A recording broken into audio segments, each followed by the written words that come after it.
Good evening, everyone. I wanted to go over a couple of formative assessment tools that I like to use with students in my classes. The first of these is Kahoot. I've been using Kahoot for 5 or 6 years now. I really like the ability to find Kahoots that other people have created and also to create my own. And it's a fun way to kind of quiz the kids on what they know without them feeling pressured to share their answers individually. It allows them to answer honestly and anonymously, and gives me a good whole group understanding of what the class has learned. I like to do this as a part of a review quite a bit. I also like, again, there's quizzes, jumble, surveys, and different types of things you can do when you create your own. But you can also find ones that people have created.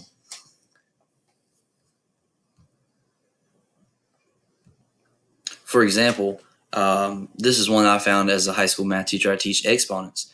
And this is kind of a neat way of showing some of that exponential growth and exponential decay, which are things that I find very interesting for my students to learn currently. The second one that I really wanted to go over with you is Poll Everywhere. I really like this one because you can incorporate it into your existing slideshows or into Google Slides. And it allows you the option to kind of make sure the students are paying attention as you're going through a lesson or as you're teaching a new concept. You can embed this in such a way that they have a moment to stop and reflect and actually think about the learning, as opposed to just sitting there, blindly copying or monotonously, waiting for you to get done talking. So it's a way to incorporate them in their new learning. I like to do this with new material as we're going through it to kind of get an idea of how well I'm explaining it as I go. One thing I really like about it, if you go to the Create tab here, you have all these different options. And as a math teacher, I really like that under the clickable image, there's an option for a grid paper, and it will allow students, they can log in and they're actually able to click on those things. Again, I think it's really beneficial. I could see some social studies applications with some of these other ones. And the periodic table for chemistry is right here. So a lot of different things that could be used.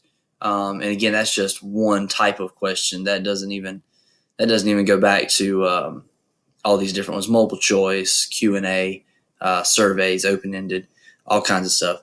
And you can type your questions and embed them into your PowerPoint or slideshow.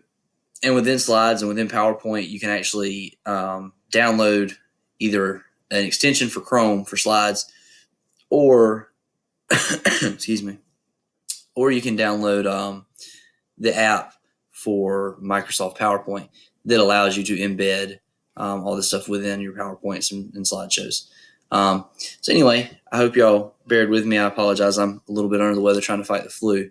But again, these are some that I found very interesting, and I hope you can use them for yourselves as well.